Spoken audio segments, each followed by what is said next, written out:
এই যে আজকে আমি দেখুন সরু চুকলি বানাচ্ছি। এই সরু চুকলি বানানোর চাল আর ডাল, মানে কলাইয়ের ডাল, যেটা বিউলির ডাল, আর অল্প একটু মৌরি দিয়ে এটা মিক্সিতে বেটে নিয়েছিলাম। তো সেটা দিয়ে আজকে সরু চুকলি বানাচ্ছি। এই যে ব্যাটারটা হয়েছে, এটা এই যে আমার কয়েকটা হয়েও গেছে এখানেতে, আর এখন একটা হচ্ছে।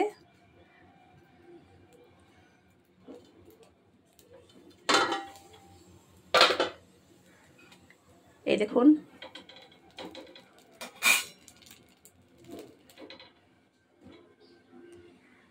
বাকিটা কেমন করে বানাচ্ছি একটু দেখে নিন ভালো করে।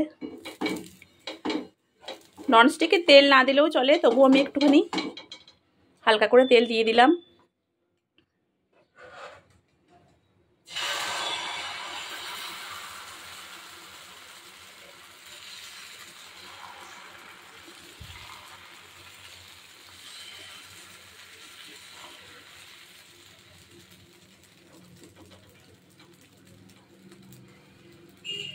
এই যে এবার একটু ঢেকে দেব, 30 সেকেন্ড মতো ঢেকে রাখবো, তাহলেই হয়ে যাবে।